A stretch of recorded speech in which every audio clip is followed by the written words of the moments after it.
Chapter 4 U.S. Army Intelligence Section MIS Report dated May 12, 1946. Title Report on the Rice Bowl Hill Incident, 1944. Document number PTYX 7228936.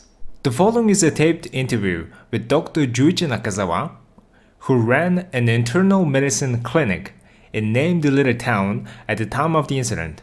Materials related to the interview can be accessed using application number PTYX722SQ.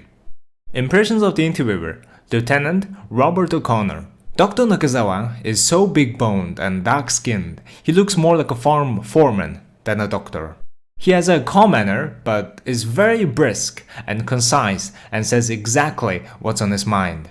Behind his glasses, his eyes have a very sharp, alert look, and his memory seems reliable. That's correct. At 11 a.m. on November 7, 1944, I received a phone call from the assistant principal at the local elementary school. I used to be the school doctor or something close to it, so that's why they contacted me first. The assistant principal was terribly upset. He told me that an entire class had lost consciousness while on an outing on the hills to pick mushrooms. According to him, they were totally unconscious. Only the teacher in charge had remained conscious and she would run back to school for help just then. She was so flustered, I couldn't grasp the whole situation, though one fact did come through loud and clear.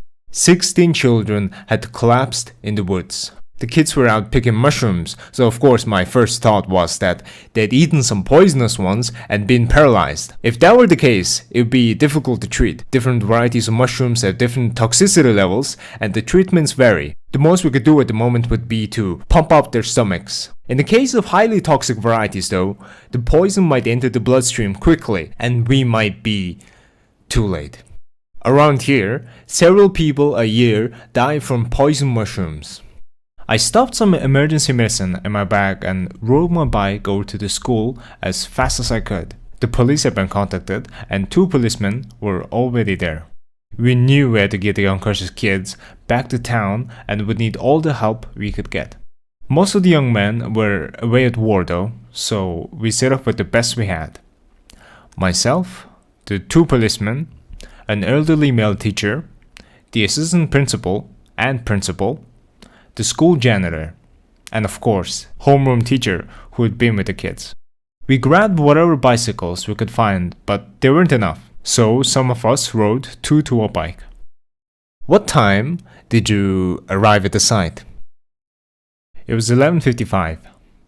I remember since I happened to glance at my watch when you got there. We rode our bicycles to the bottom of the hill as far as we could go, then climbed the rest of the way on foot. By the time I arrived, several children had partially regained consciousness, 3 or 4 of them, as I recall. But they weren't fully conscious, sort of dizzily on all fours. The rest of the children were still collapsed. After a while, some of the others began to come around, the bodies undulating like so many big worms. It was a very strange sight. The children had collapsed in an odd, flat, open space in the woods, where it all looked like all the trees had been neatly removed, with the autumn sunlight shining down brightly. And here you had, in this spot, or at the edges of it, 16 elementary school kids scattered about, prostrate on the ground. Some of them starting to move, some of them completely still. The whole thing reminded me of some weird avant-garde play.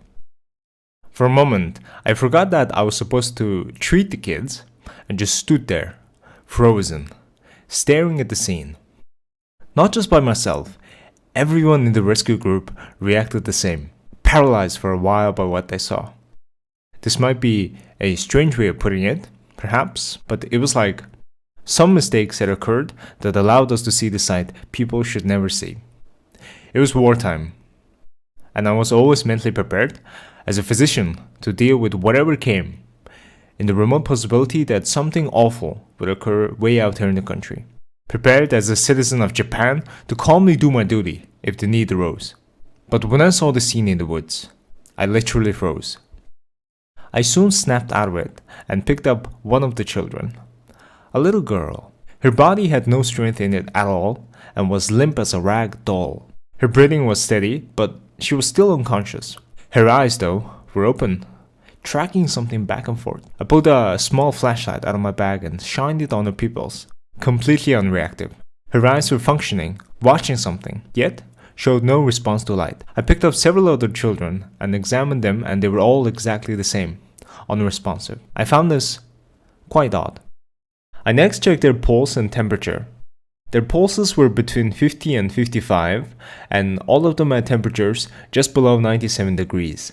Somewhere around 96 and thereabouts, as I recall. For children of that age, this pulse rate is well below normal. The body temperature over 1 degree below average. I smelled their breath, but there was nothing out of the ordinary.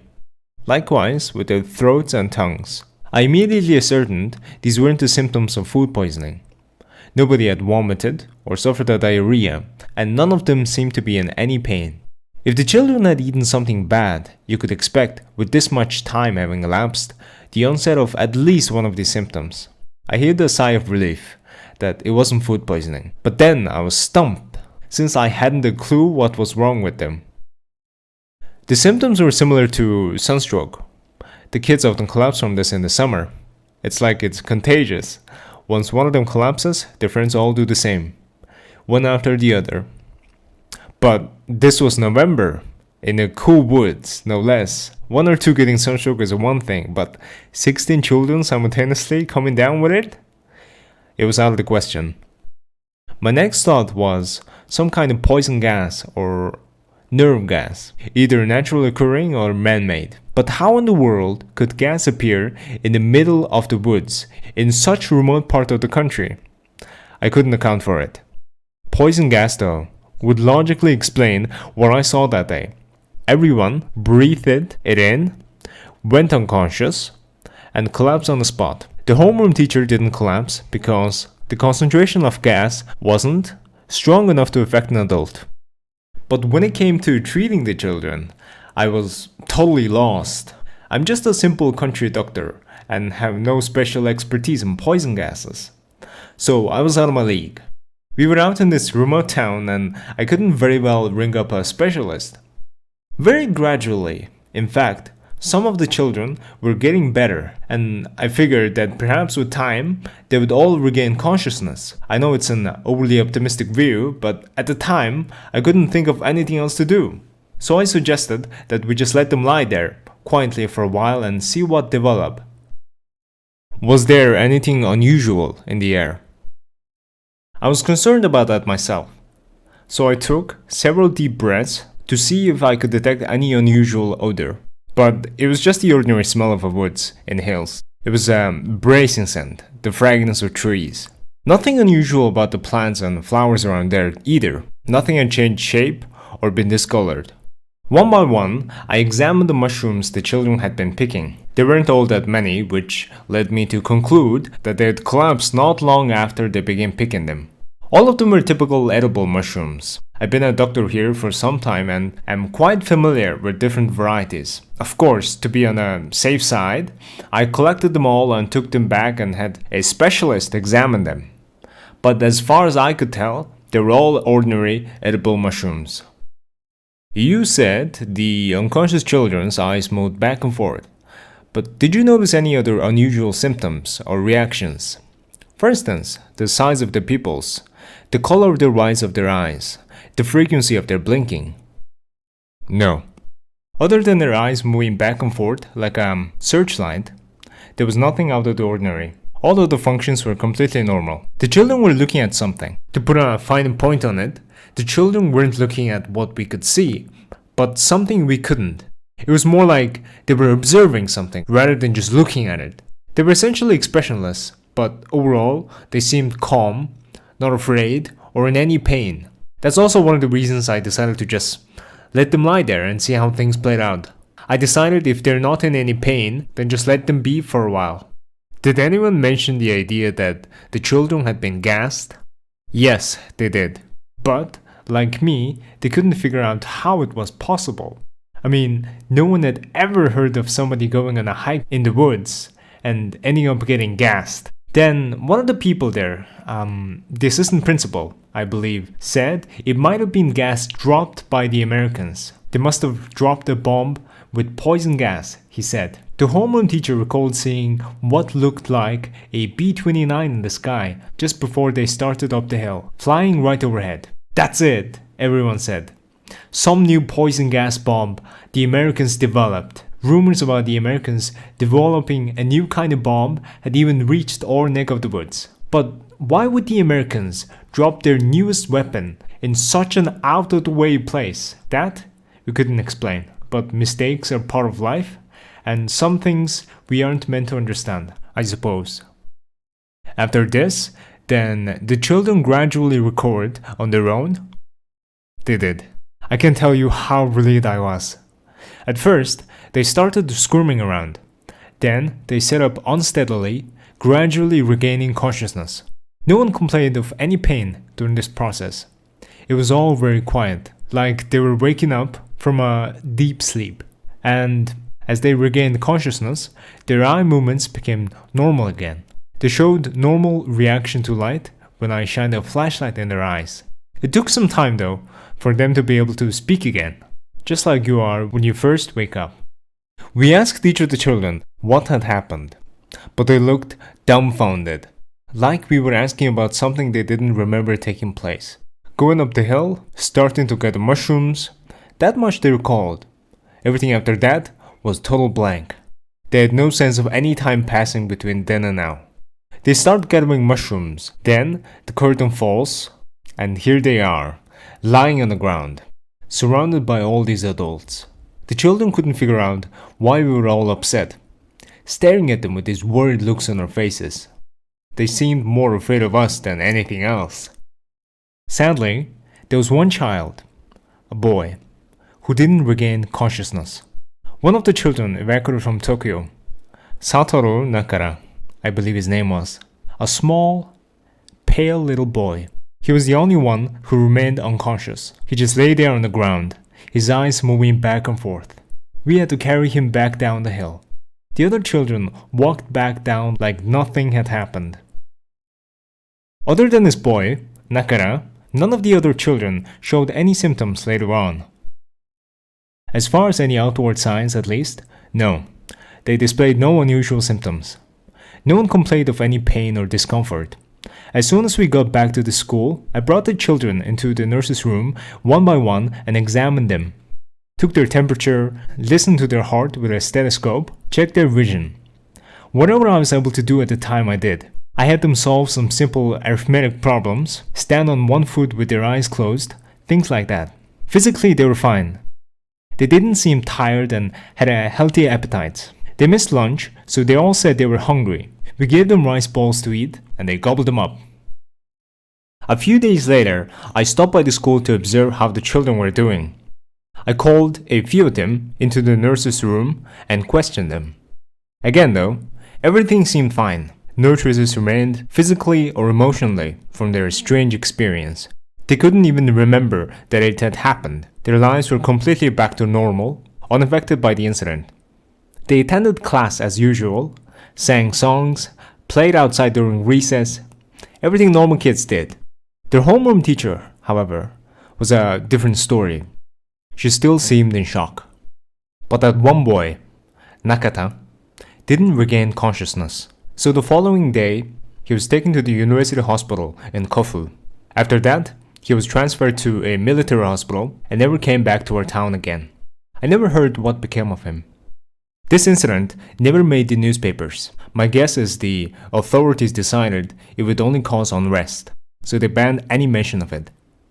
You have to remember that during the war, the military tried to squelch whatever they saw as groundless rumors. The war wasn't going well with the military retreating on the southern front, suicide attacks one after the other, air raids on cities getting worse all the time.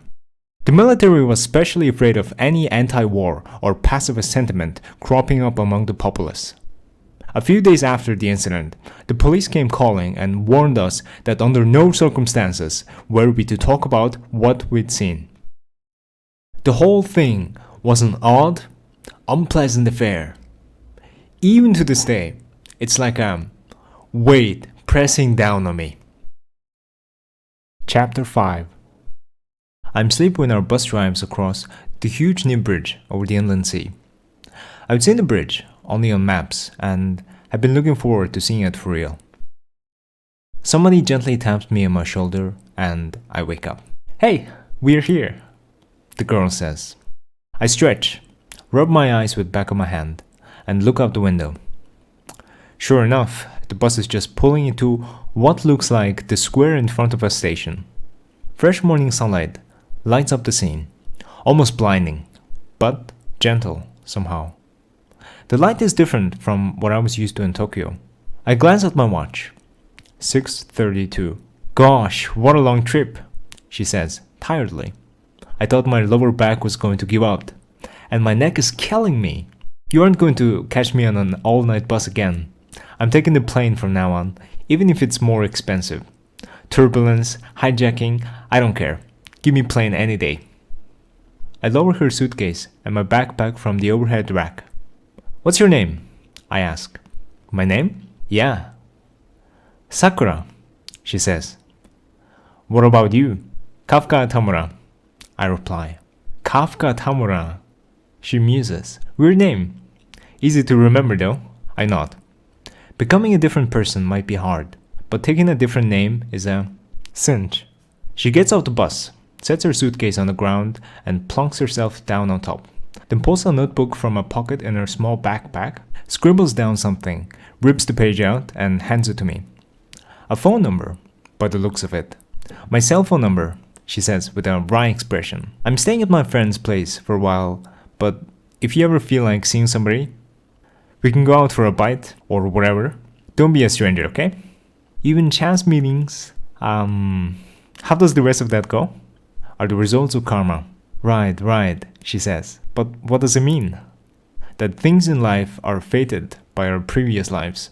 That even the smallest events, there's no such thing as coincidence."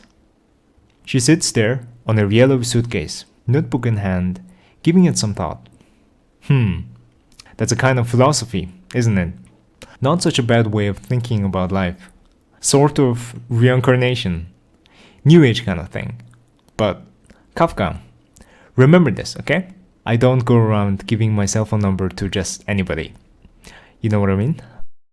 "I appreciate it," I tell her. I fold up the piece of paper and stick it in the pocket of my windbreaker. Thinking better of it, I transfer it to my wallet. "So, how long will you be in Takamatsu?"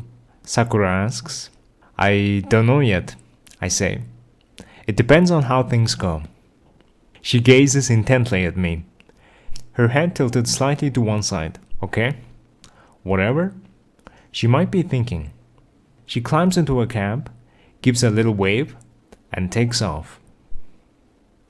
Once again, I am all alone. Sakura, I think. Not my sister's name. But names are changed easily enough, especially when you're trying to run away from somebody. I have a reservation at a business hotel in Takamatsu. The YMCA in Tokyo had told me about the place, and through them I got a discount on the room, but that's only for the first 3 days. Then it goes back to the normal room rate. If I really want to save money, I could just sag out on a bench in front of a station. Or, since it's still warm out, I could sleep in my sleeping bag in a park somewhere. But then the cops will come and card me. The one thing I have to avoid at all costs. That's why I went for the hotel reservation, at least for 3 days. After that, I'll figure something out. At the station, I pop into the first little diner that catches my eye and eat my fill of udon. Born and raised in Tokyo, I haven't had much udon in my life, but now I'm in Udon Central, Shikoku, and confronted with noodles like nothing I've ever seen. They're chewy and fresh, and soup smells great, really fragrant, and talk about cheap. It all tastes so good, I ordered seconds, and for the first time in who knows how long, I'm happily stuffed. Afterward, I plop myself down on a bench in a plaza next to the station and gaze up at the sunny sky. I'm free.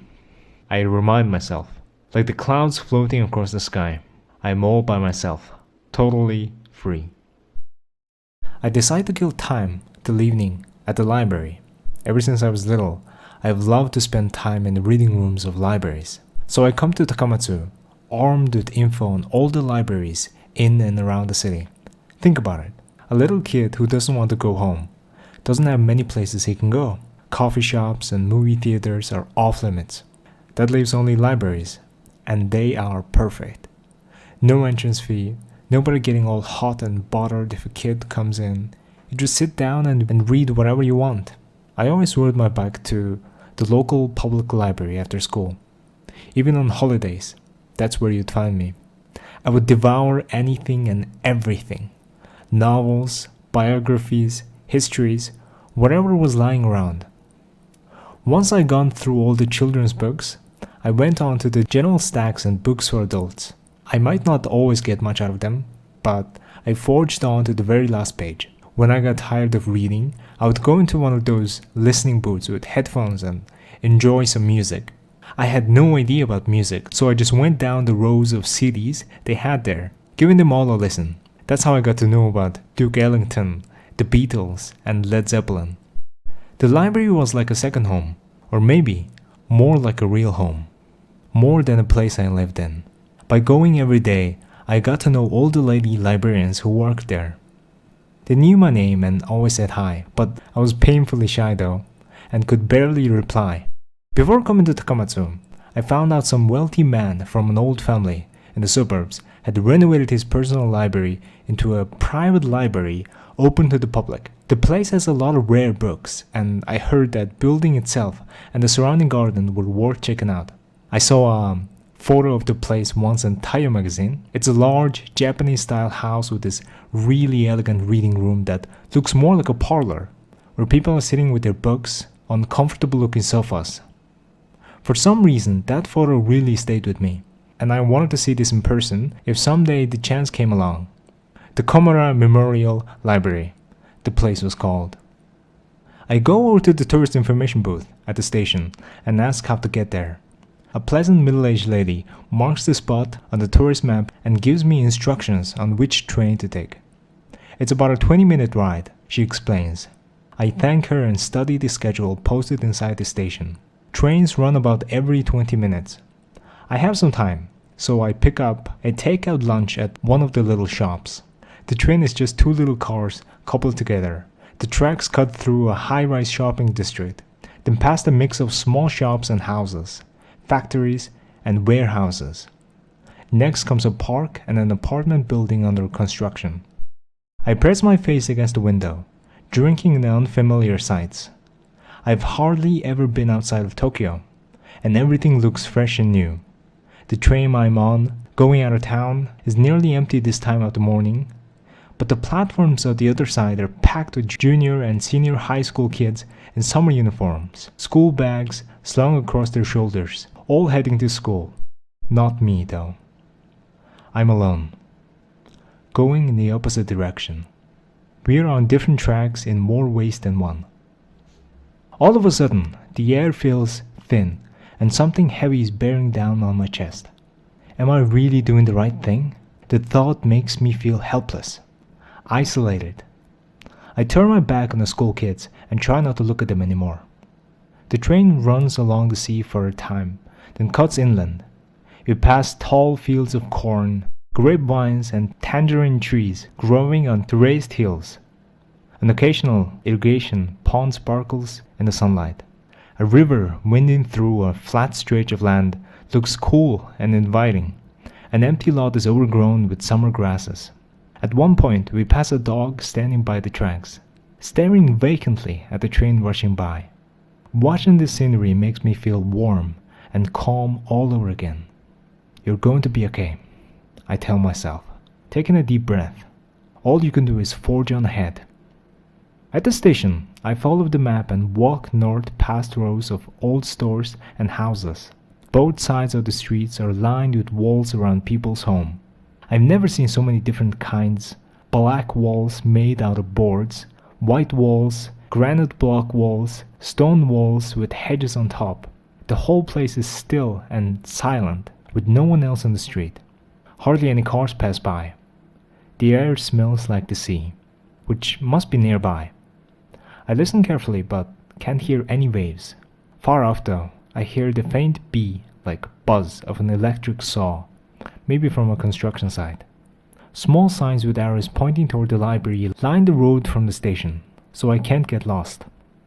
Right in front of the Komura Memorial Library's imposing front gate stand, two neatly trimmed plum trees. Inside the gate, a gravel path winds past other beautifully manicured bushes and trees, pines and magnolias, carria and azaleas. A couple of stone lanterns peek up between the trees, as does a small pond. Finally, I get to the intricately designed entrance. I come to a halt in front of the open front door, hesitating for a moment about going inside. This place doesn't look like any library I've ever seen. But having come all this way, I might as well take the plunge. Just inside the entrance, a young man is sitting behind the counter, where you check your bags. I slow off my backpack, then take off my sunglasses and cap. Is this your first visit? He asks me in a relaxed, quiet voice. It's slightly high-pitched, but smooth and soothing. I nod, but the words don't come. The question takes me by surprise and makes me kind of tense. A long, freshly sharpened pencil between his fingers. The young man gazes intently at my face for a while. The pencil is yellow, with a razor at the end. The man's face is on the small side, his features regular, pretty, rather than handsome. Might describe him best. He's wearing a button-down white cotton shirt and olive green chinos, with not a single wrinkle on either. When he looks down, his longish hair falls over his brow, and occasionally he notices this and fingers it back. His sleeves are rolled up to the elbow, revealing slender white wrists. Delicately framed glasses nicely complement his features. The small plastic name tag pinned to his chest says, Ashima. Not exactly the type of librarian I'm used to. Feel free to use the stacks, he tells me. And if you find a book you would like to read, just bring it to the reading room. Rare books have a red seal on them, and for those you'll need to fill out a request card. Over there to the right is a reference room. There's a card index and a computer you can use to search for material. We don't allow any books to be checked out. We don't carry any magazines or newspapers. No cameras are allowed, and neither is making copies of anything. All food and beverages should be consumed outside on the benches, and we close at 5. He lays his pencil on the desk and adds, Are you in high school? Yes, I am, I say after taking a deep breath. This library is a little different from the ones you're probably used to, he says. We specialize in certain genres of books, mainly old books by tanka and haiku poets. Naturally, we have a selection of general books as well. Most of the people who ride the train all the way out here are doing research in those fields. No one comes here to read the latest Stephen King novel. You might get to the occasional graduate student, but very seldom someone your age. So, are you researching tanka or haiku then? No, I answer. That's what I thought. Is it still okay for me to use the library? I ask timidly, trying to keep my voice from cracking. Of course. He smiles and places both hands on the desk. This is a library, and anybody who wants to read is welcome. This can be your little secret, but I'm not particularly fond of tanka or haiku myself. It's a really beautiful building, I say. He nods. The Komura family has been a major sake producer since the Edo period, he explains. And the previous head of the family was quite a bibliophile, nationally famous for scouring the country in search of books. His father was himself a tanka poet, and many writers used to stop by here when they came to Shikoku. Wakayama Bokusu, for instance, or Ishikawa Takobaku, and Shiga Naoya. Some of them must have found it quite comfortable here, because they stayed a long time. All in all, the family spared no expense when it came to the literary arts. What usually happens with a family like this is eventually a descendant squanders the inheritance, but fortunately, the Komuras avoided that fate. They enjoyed their hobby in its place, but made sure the family business did well. So they were rich, I say, stating the obvious. Very much so. His lips curve ever so slightly. They aren't as rich as they were before the war, but they're still pretty wealthy, which is why they can maintain such a wonderful library. Making it a foundation helps lower their inheritance tax, But that's another story. If you're really interested in this building, I suggest you take the little tour at 2. It's only once a week, on Tuesdays, which happens to be today. There's a rather unique collection of paintings and drawings on the second floor, and the building itself is, architecturally, quite fascinating. I know you'll enjoy it. Thank you, I say. You're quite welcome. His smile suggests. He picks his pencil up again and starts tapping the eraser end on the desk like he's gently encouraging me. Are you the one who does the tour? Oshima smiles. No, I'm just a lowly assistant, I'm afraid. A lady named Miss Psyche is in charge here, my boss. She is related to the Komaras and does the tour herself. I know you like her. She's a wonderful person. I go into the high ceiling stacks and wander among the shelves, searching for a book that might look interesting. Magnificent thick beams run across the ceiling of the room, and gentle early summer sunlight is shining through the open window. The chatter of birds in the garden filtering in. The books in the shelves in front of me, sure enough, are just like Oshima said, mainly books of Japanese poetry, tanka and haiku, essays on poetry, biographies on various poets. There are also a lot of books on local history. A shelf farther back contains General Humanities collection of Japanese literature, world literature, and individual writers. Classics, philosophy, drama, art history, sociology, history, biography, geography. When I open them, most of the books have smell of an earlier time leaking out between the pages, a special odor of the knowledge and emotions that for ages have been calmly resting between the covers. Breathing it in, I glanced through a few pages before returning each book to its shelf. Finally, I decide on a multi-volume set with beautiful covers of the Burton translation of The Arabian Nights. Pick out one volume and take it back to the reading room. I've been meaning to read this book, since the library has just opened for the day. There's no one else there, and I have the elegant reading room all to myself. It's exactly like the photo in the magazine, roomy and comfortable, with a high ceiling. Every once in a while, a gentle breeze blows in through the open window, the white curtain rustling softly in the air. That has a hint of sea. And I love the comfortable sofa. An old upright piano stands in the corner, and the whole place makes me feel like I'm in some friend's home. As I relax on the sofa and gaze around the room, a thought hits me. This is exactly the place I've been looking for forever. A little hideaway in some sinkhole somewhere. I've always thought of it as a secret, imaginary place, and can barely believe that it actually exists. I close my eyes and take a breath, and like a gentle cloud, the wonder of it all settles over me. I slowly stroke the creamish cover of the sofa, then stand up and walk over to the piano and lift the cover, laying all 10 fingers down the slightly yellowed keys. I shut the cover and walk across the faded gray patterned carpet to the window, test the antique handle that opens and closes it. I switch the floor lamp on and off, then check out all the paintings hanging on the walls. Finally, I plop back down on the sofa and pick up reading where I left off, focusing on the Arabian Nights for a while. At noon, I take my bottle of mineral water and box lunch out to the veranda that faces the garden and sit down to eat. Different kinds of birds fly overhead, fluttering from one tree to the next, flying down to the pond to drink and groom themselves. There are some I've never seen before. A large brown cat makes an appearance, which is their signal to clear out of there. Even though the cat looks like he doesn't care less about the birds, all he wants to do is stretch out on the stepping stones and enjoy a warm sunlight. Is your school closed today? Oshima asks when I drop off my backpack on my way back to the reading room. No, I reply, carefully choosing my words. I just decided to take some time off. Refusing to go to school? He says. I guess so. Oshima looks at me with great interest. You guess so? I'm not refusing to go to school. I just decided not to. Very calmly. All on your own. You stopped going to school. I merely nod. I have no idea how to reply. According to Aristophanes, in Plato's Symposium, in the ancient world of myth, there are 3 types of people, Oshima says. Have you heard of this? No. In ancient times, people weren't just male or female. but one of 3 types: male, male, male, female, or female, female. In other words, each person was made out of components of 2 people. Everyone was happy with this arrangement and never really gave it much thought.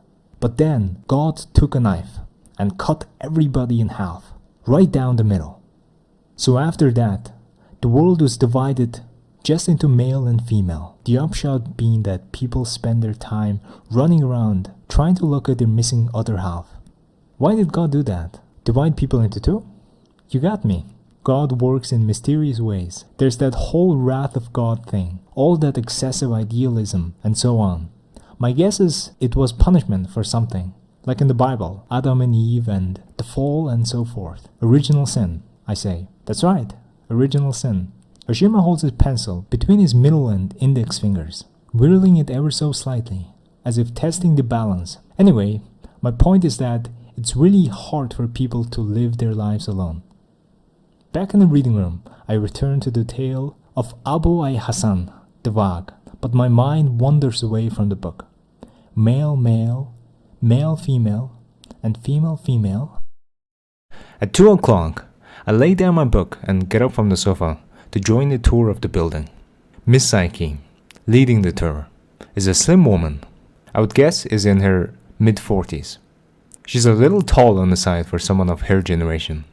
She's wearing a blue half-sleeve dress and cream-colored cardigan and has excellent posture. Her long hair is loosely tied back, her face very refined and intelligent looking, with beautiful eyes and shadowy smile playing over her lips. A smile whose sense of completeness is indescribable. It reminds me of a small, sunny spot in a special patch of sunlight you find only in some remote, secluded place. My house back in Tokyo has one just like that in the garden, and ever since I was little, I've loved that bright little spot. She makes a strong impression on me, making me feel wistful and nostalgic. Wouldn't it be great if this were my mother? But I think the same thing every time I run across a charming middle-aged woman. The chances that Miss Psyche is actually my mother are close to 0, I realize. Still, since I have no idea what my mother looks like, or even her name, the possibility does exist, right? There's nothing that rules it out completely. The only other people taking the tour are a middle-aged couple from Osaka. The wife is short and pudgy, with glasses as thick as a Coke bottle. The husband is a skinny guy, with hair so stiff I bet he needs a wire brush to tame it. With narrow eyes and broad forehead, he reminds me of some statue on a southern island, eyes fixed on the horizon. The wife keeps up a one-sided conversation, her husband just grunting out a monosyllable every once in a while to let her know that he's still alive. Other than that, he gives an occasional nod to show he's properly impressed, or else mutters some fragmentary comment I can't catch. Both of them are dressed more for mountain climbing than for visiting a library, each wearing a waterproof vest with million pockets, sturdy lace-up boots, and hiking hats. Maybe this is how they always dressed when they go on a trip. Who knows? They seem okay, not that I would want them as parents or anything, and I'm relieved not to be the only one taking the tour. Miss Psyche begins by explaining the library's history, basically the same story Oshima told me, how they opened to the public and the books and paintings had unteenth head of the family had collected, devoting the library to the region's cultural development. A foundation was set up based on the communal fortune and now managed the library and occasionally sponsored lectures, chamber music concerts, and the like. The building itself dated from the early Meiji period, when it was built to serve double duty as the family library and guest house. In the Taisho period, it was completely renovated as a 2-story building, with the addition of a magnificent guest room for visiting writers and artists. From the Taisho to the early Showa period, many famous artists visited the Komuras, leaving behind mementos, poems, sketches and paintings in gratitude for having been allowed to stay here. You'll be able to view some selected items from this valuable collection in the second-floor gallery, Miss Psyche adds. Before World War II, a vibrant local culture was established less through the efforts of local government than those of wealthy connoisseurs such as the Komura family. They were, in short, patrons of the arts. Kagawa Prefecture has produced quite a number of talented tanka and haiku poets, and one reason for this was the dedication with which the Komura family founded and supported the local art scene. Quite a number of books, essays, and reminiscences have been published on the history of these fascinating artistic circles, all of which are in our reading room. I hope you'll take opportunity to look at them. The heads of the Komura family down through the years have been well versed in the arts, with an especially refined appreciation of truly excellent. This might have run in the blood. They were very discerning patrons of the arts, supporting artists with the highest aim who produced the most outstanding work. But, as you are surely aware, in the arts there's no such thing as an absolutely perfect eye. Unfortunately, some exceptional artists did not win their favor, or they were not received by them as they deserved to be. One of these was the haiku poet Tanada Santoko. According to the guestbook, Santoko stayed here on numerous occasions, each time leaving poems and drawings. The head of the family, however, called him a beggar and braggart, wouldn't have much to do with him, and in fact threw away most of these works. What a terrible taste, the lady from Osaka says, apparently truly sorry to hear this. Nowadays Santoko fetches a hefty price. You're exactly right, Misaki says, beaming, but at the time he was unknown, so perhaps it couldn't be helped. There are many things we only see clearly in retrospect. You got that right, the husband pipes in. After this, Misaki guides us around the first floor, showing us the stacks, the reading room, the rare books collection. When he built this library, the head of the family decided not to follow the simple and elegant style favored by artists in Kyoto, instead choosing a design more like rustic dwelling. Still, as you can see, in contrast to the bold structure of the building, the furnishing and picture frames are quite elaborate and luxurious. The carving of these wooden panels, for instance, is very elegant. All the finest master craftsmen in Shikoku were assembled to work on the construction. A little group starts upstairs, a vaulted ceiling soaring over the staircase. The ebony railing is so highly polished, it looks like you'll leave a mark if you touch it. On a stained glass window, next to the landing, a deer stretches out its neck and nibbles at some grapes. There are 2 parlors on the second floor, as well as the spacious hall that in the past was probably lined with tatami for banquets and gathering. Now the floor is plain wood, and the walls are covered with framed calligraphy, hanging scrolls and Japanese-style paintings. In the center, a glass case displays various mementos and story behind each. One parlor is in the Japanese style, the other Western. The Western-style room contains a large writing desk with a swivel chair and looks like someone's still using. There's a line of pipes outside the window behind the desk, and the horizon is faintly visible between the trees. The couple from Osaka walks around the parlor, inspecting all the items, reading the explanation in the pamphlet. Every time the wife makes a comment, the husband chimes in to second her opinion. A lucky couple that agrees on everything. The thing on display don't do much for me, so I check out the details of the building's construction. While I'm nosing around the western parlor, Misaki comes up to me and says, "You can sit in that chair if you'd like to." Shiga Naoya and Tanazaki both sat there at one time or another. Not that this is the same chair, of course. I sit down on the swivel chair and quietly rest my hands on the desk. "How is it? Feel like you could write something?" I blush a little and shake my head. Misaki laughs and goes back to the couple. From the chair, I watch how she carries herself. Every motion natural and elegant. I can't express it well, but there's definitely something special about it. As if her retreating figure is trying to tell me something she couldn't express while facing me. But what this is, I haven't a clue. Face it, I remind myself, there's tons of things you don't have a clue about. Still seated, I give the room a once-over. On the wall is an oil painting, apparently of the seashore nearby. It's done in an old-fashioned style, but the colors are fresh and alive. On top of the desk is a large ashtray with a lamp with a green lampshade. I push the switch and sure enough, the light comes in. A black clock hangs on the opposite wall, an antique by the looks of it, though the hands tell the right time. There are round spots worn here and there into the wooden floor, and it creaks slightly when you walk on it. At the end of the tour, the Osaka couple thanks Miss Saiki and disappears. It turns out they were members of Tanka Circle in the Kansai region. I wonder what kind of poems they compose, the husband especially. Grunts and nods don't add up to the poetry, but maybe writing poetry brings out some hidden talent in the guy. I return to the reading room and pick up where I left off in my book. Over the afternoon, a few other readers filter in. Most of them with those reading glasses old people wear and that everybody looks the same in. Time passes slowly. Nobody says a word. Everyone lost in quiet reading.